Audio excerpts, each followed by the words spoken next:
Na hizi ndizo kesi za viongozi zenye simanzi zaidi hadi leo. Tukianza na kesi ya kwanza ya Thomas Sankara, Burkina Faso 1987. Rais kijana msafi mpigania haki aliuawa kwenye mapinduzi ya kijeshi.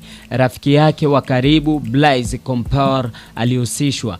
Miaka mingi haki ilicheleweshwa na leo anaitwa Che Guevara wa Afrika. Lakini kesi ya pili ilikuwa inamhusu Patrice Lumumba kutoka Kongo mwaka 1961.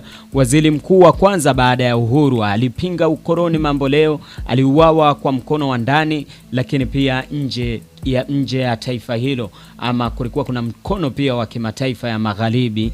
Mwili wake uliharibiwa ili kuficha ushahidi. Kifo chake ni jeraha la kudumu kwa Afrika hadi leo. Lakini kesi ya tatu ni kumhusu Muammar Gaddafi kutoka pale Libya mwaka 2011. Aliuawa kikatili baada ya kukamatwa. Hakuwahi kupata kesi ya haki mahakamani. Kifo chake kilisababisha Libya iingie katika machafuko hadi leo. Haki haikuwahi kuonekana, ni kisasi kinachotawala. Lakini kesi ya nne ni kumhusu Saddam Hussein kutoka Iraq mwaka 2006. Alinyongwa baada ya kesi iliyotiliwa shaka.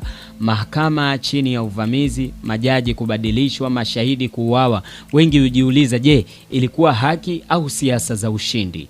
Na kesi ya tano ni kumhusu Salvador Allende kutoka Chile 1973. Rais aliyechaguliwa kidemokrasia aliuawa wakati wa mapinduzi ya kijeshi, na Marekani ilihusishwa kusaidia mapinduzi hayo. Demokrasia ilikufa pamoja naye. Lakini kesi ya sita inamhusu Yitzhak Rabin kutoka Israel mwaka 1995.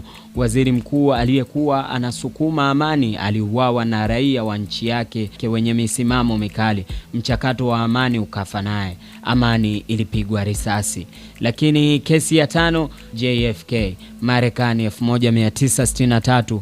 Rais wa Marekani alipigwa risasi hadharani. Mpaka leo ushahidi unautata, nadharia nyingi za siri.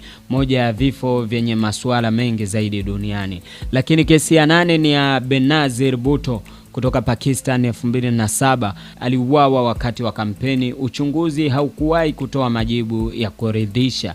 Kesi ya mwisho ni ya Benazir Bhutto, waziri mkuu wa zamani wa Pakistan ambaye aliuawa wakati wa kampeni, na uchunguzi haukuwahi kutoa majibu ya kuridhisha mpaka hii leo, na wananchi bado wanalia na haki.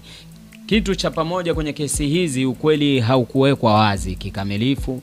Nguvu za kisiasa ziliishinda haki. Historia ili